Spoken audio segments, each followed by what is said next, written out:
Yes, welcome along to What's the Word in association with Ladbrokes with David Jennings, Brendan Duke and Mark Boylan. And it is the moment we've all been waiting for. Yes, indeed, it is Altior v Cyrname at Ascot.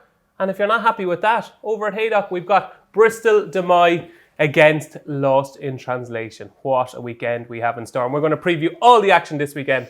But before we do, we're going to have our quick fire questions. And Brendan Duke, the first one is to you. What horse best sums up your love life? Well, I was thinking about this when you sent me the question, and perhaps Visionary, who you will remember was a massive talking horse on the back of one huge performance during the summer. And I'm intrigued now. I'm intrigued. Tell me more. Well, Tell me about the huge performance, first of all. Well, I had a very passionate 2-week affair with a Dutch girl, which was breaking one of my golden rules of dating. But what I mean was, like, Visionary for about 2 weeks was hot as mustard and then flat as a pancake. So that's what happened to me. Like, the performance metrics all said, so stride length between dates. There were 4 dates within 2 weeks. So, I mean, the stride length lads are all over this. Then sectionals, the makeout sectionals were just off the charts. So I'm thinking, this is all going well. And then after 2 weeks, she dumped me. But that's the Dutch for you. You see, the problem you have with the Dutch is that King Canute warned against this 1,000 years ago, David. And it's as true when he said it as when I say it now. Don't mess with the Dutch. You cannot hold back the tide without a bake in your noodle. They should be underwater. And it messes with their psyche. So the girl was just nuts. Visionary, yeah. Well, the performance. Do you know what I thought you were going to say? Go on. Sizing John. Because he's done nothing for the last 2 years. Cold affair, I suppose. No, that's a very good answer. I like that. Visionary. Mark Boylan, your question is, away from the obvious ones like the Defi de Size and the Saldays of this world, give us one horse who ran over the last 7 days. We had a whole host of races of one horse over the last 7 days that you will definitely back next time out. So something that caught your eye. I think my brain is still on the big performance. I can't get that out of my head at all. But no, the horse that I took out from the last 7 days, Paisley or Paisley, however I want to pronounce it. Paisley. He ran a lovely race now, punches down in a 3-year-old hurdle behind Sacco and Vanzetti. Now, going forward, he's going to be a whole pile better than Sacco and Vanzetti. But when he was jumping, he wasn't even a terrible jumper, but he was losing momentum. Every time Mark Walsh had to ask him for effort, and it wasn't economic at all. And the engine that he must have to make up the ground that he did and still be in with a shout at the last, I think he's got gears, this fella. You know, I'm not saying he's going to be a Triumph Hurdle horse, but I think he'd be a real contender for a Fred Winter. He'll win a graded juvenile hurdle this year. He could be an early Fred Winter contender. I think he could have hit the nail on the head there. That's Paisley, P-A-S-L-E-Y, in the JP McManus colours. Put him in your tracker.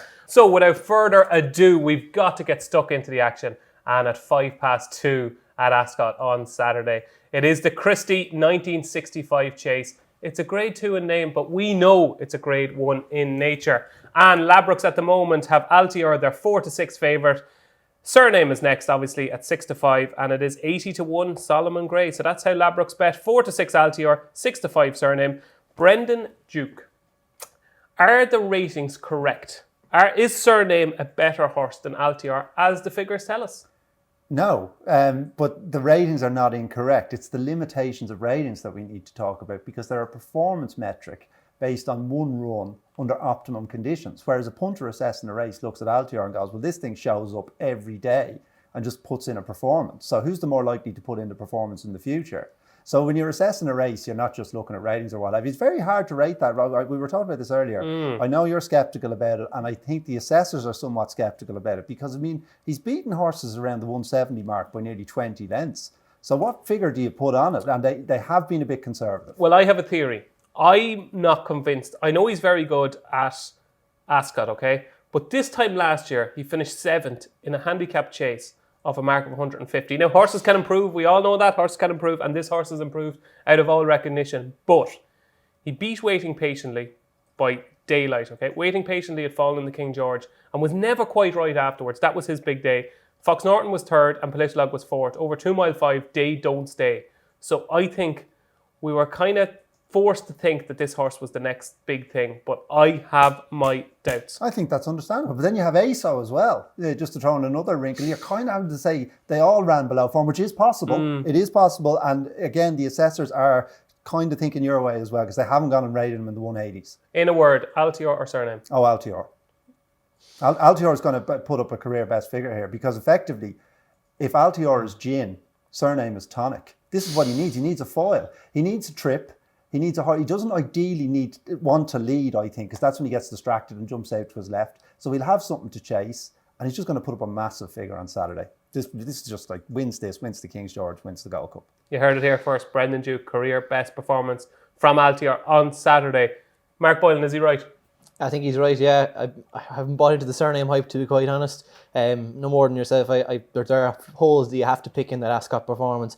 The one concern I will have for Altior, I can't get out of my head him jumping out to his left the whole way around. And I just think this is a place where if he is going to be undone, it'll be here. But I think ultimately you're dealing with thoroughbreds of a certain ability, and Altior is of a greater ability than any thoroughbred probably in training at the minute. So for me, it's pretty straightforward. And I'm not a man to get involved with those sort of odds, but it would be one of the more straightforward choices, I think, if you were someone. So for me, Altior all day long.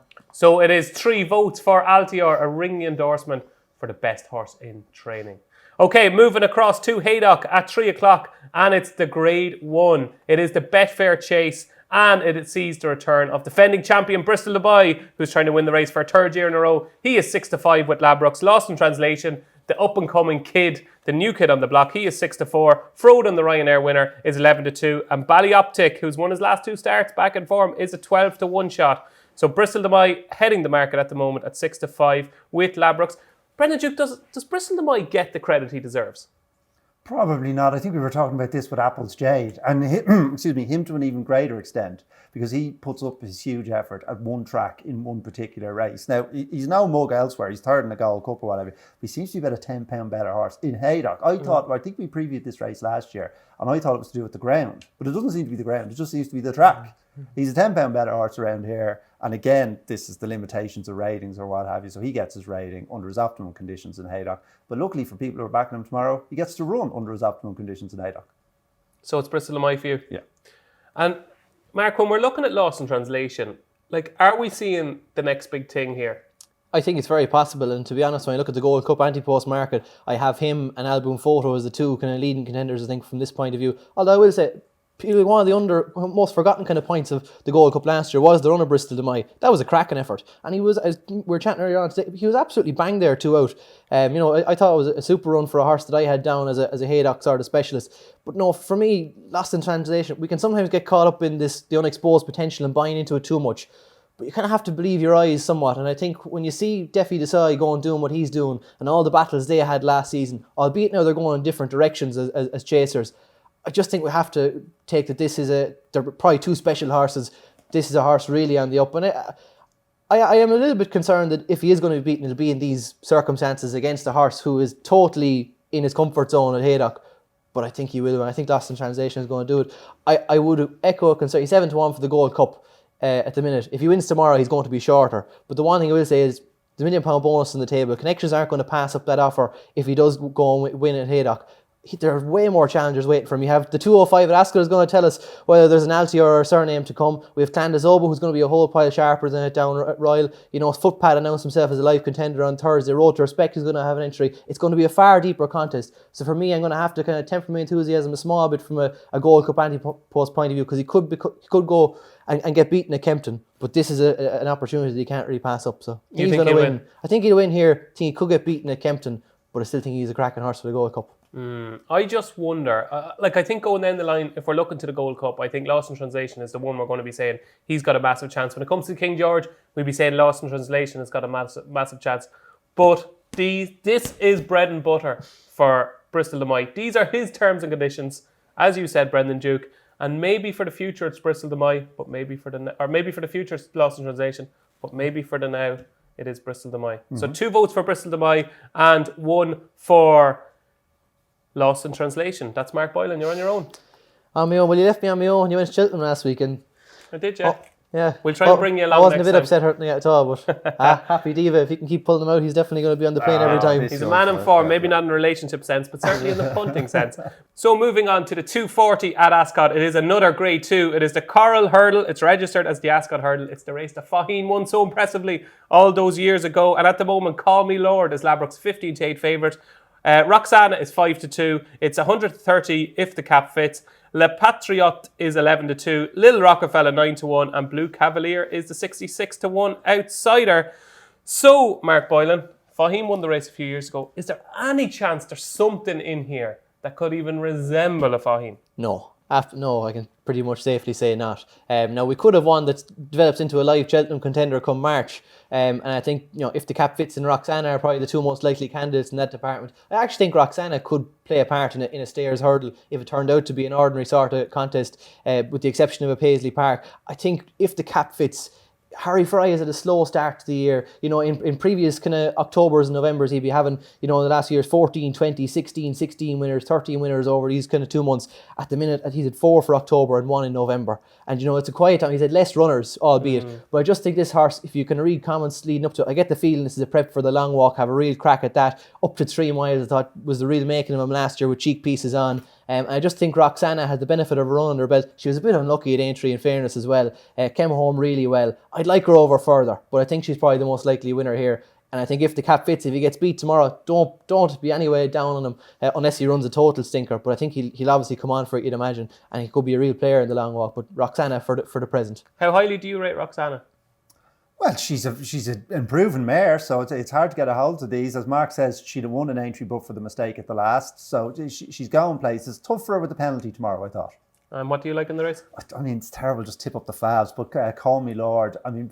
You're tipping up a winner, it's fine. Yeah, well, I mean, whether he's worth 160, I don't know, but he is favoured by conditions, and he never really got a chance to show his best last year. No.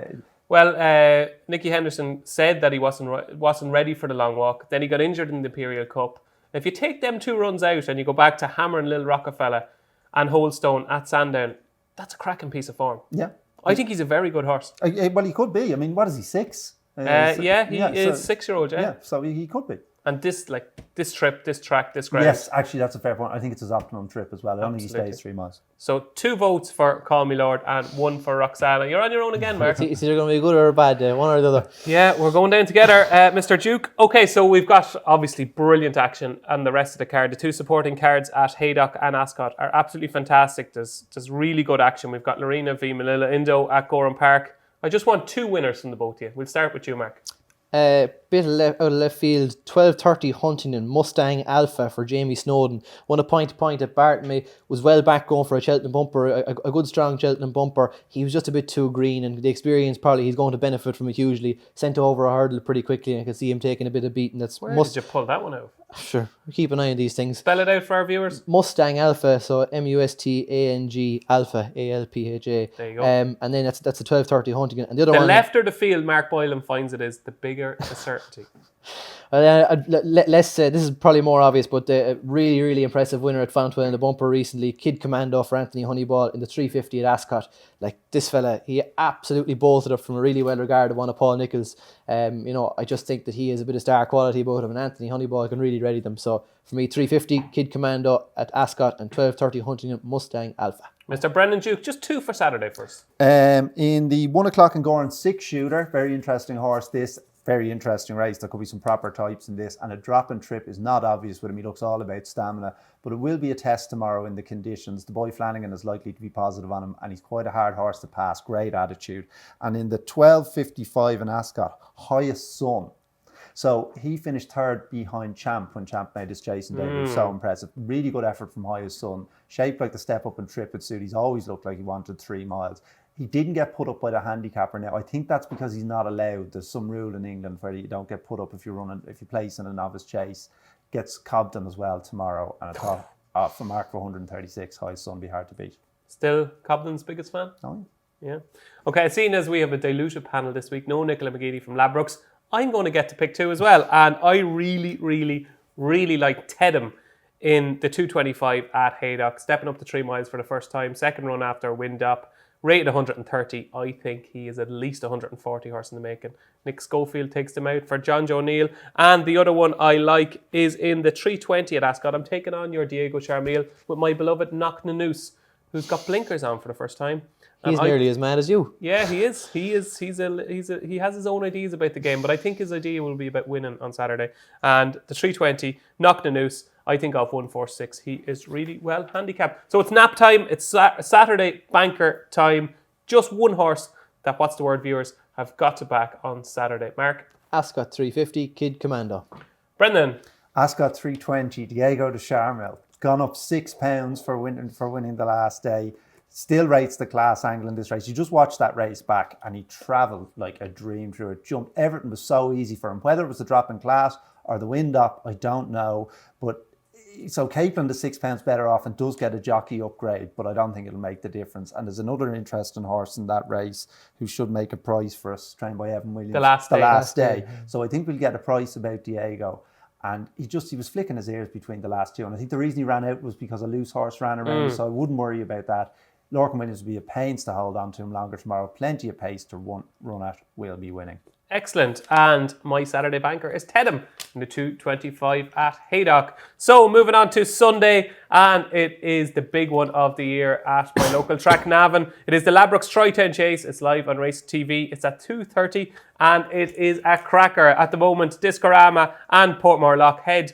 Ladbrokes betting at 13-2. Ravenhill is now into 8-1. Plenty of sustained support for Ravenhill over the last couple of days. Tower Bridge is 8-1, 9-1 Chris's Stream, 10-1 Shady Operator, 14-1 Fitzhenry, 16-1 Solomon Grundy, and the Big Lens, and it's 20-1 Bar. So Discorama and Portmore currently the 13-2 joint favourites with Ladbrokes. Now I love this race. I love this race because I often think, like last year with 2A Premier, there is a graded horse masquerading as a handicapper, just waiting to be exploited.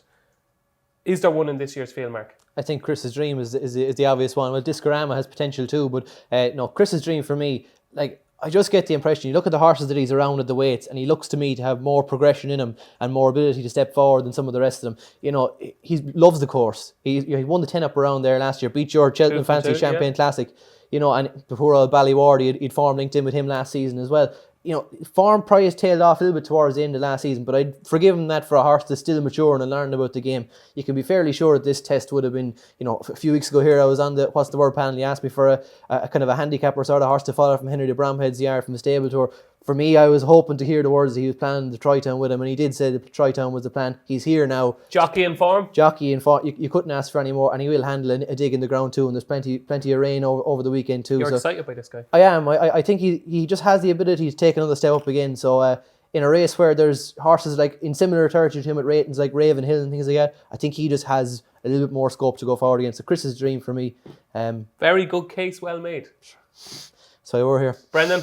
Troytown Chase? Yes, Chris's Dream for me, David. And I would just add that he has a very fine record fresh. He does. And speaking of Robbie Power, that's one of the reasons he did go straight there, because I think his best run is his first run. Yeah. So 2 big votes for Chris's Dream. Unfortunately, I'm not going to make it the hat-trick, which you'll probably be happy about, because the one I like is Tower Bridge for Joseph O'Brien and JJ Slevin. Again, I just think this is a horse that they've waited to step him up the 3 mile. I think he's got the potential to be a much better than 141 horse now that he steps up to 3 miles. Like the run in a beginner's chase at Naas over an inadequate trip. And I would say this has been the plan for quite some time, Tower Bridge. Currently an 8-1 shot with Ladbrokes in their feature race, the Troytown Chase, at 2:30 at Navan on Sunday. So folks, away from the Troytown Chase, what's the best bet at Navan on Sunday? Brendan? Wait till the last, the Mayor's Bumper in Navan at 3:30. Big, bad and beautiful. Won't be much of a price. My guesstimate should be around even money. I think she'll be winning. I think she'll love the ground, and the stamina test in Navan should be right up her street. Excellent. Big, bad and beautiful. Mark Boylan? She could be an airplane, in fairness. I think the Getaway Star, I'll give her something to think about, but that'll be a real Mayor's Bumper to save her. The one I like is in the 3 o'clock at Navan, Fit to be Tied. We did us a favour here a couple of weeks ago, but he went up £7 for winning a Cork. Just loves a dig in the ground. He's going up again to 2 mile 6 from 2.5 mile. That is absolutely, I could easily see him finding £7 of improvement in the meantime, and they added a little bit of extra trip as well. It's perfect for him. I think he's towards the top of the weights, but he proved that was no problem last time off a big weight at Cork. So for me in the 3 o'clock at Navan, stick with the inform horse, Fit to be Tied. I'm going to take you on with something that's going to be a massive price, right? Go on. I'm going to give Velocity Boy another chance, because I have a theory on Velocity Boy. He needs it almost unraceable, and he needs a trip, because he needs to bang out over a trip on bottomless ground and just annoy the whole field and bully them and run them into submission. And he's been running over 2 miles, and he doesn't have the pace for 2 miles. And I think this is going to set him up for a crack at this. He loves Navan, he loved the ground, he loved the trip. Liam Gilligan ticks off £7. So it's Velocity Boy for me. Now you're probably going to win this argument. I'm going to be a much bigger price. No, I can see the case. Just think my lad's a little bit better handicap. But I'd say you're probably right, but Velocity Boy has his conditions. So all that's left to do now is reveal our 3 for the weekend. And Brendan Duke, we're going to give you the honour. Oh, thank you. 12.55 Ascot Highest Sun. 320 in Ascot, Diego de Charmil, and the 205 in Ascot, Altior. Excellent. Mark Boylan. 350 Ascot on Saturday, Kid Commando. Huntingdon 12:30 on Saturday, Mustang Alpha, and Navan 3 o'clock on Sunday, fit to be tied. You're all around the world, Mark. And my 3 for the weekend are in the 225 at Haydock, Tedham, in the 240 at Ascot, Call Me Lord, and in the 320 at Ascot, Knocknanoose. So that is it for this week's What's the Word. We've got Altior against Cyrname. We've got Bristol Dubai against Lost in Translation. What a weekend we have in store. My thanks to my brilliant panel, Brendan Duke, Mark Boylan. I've been David Jennings. Thanks for watching.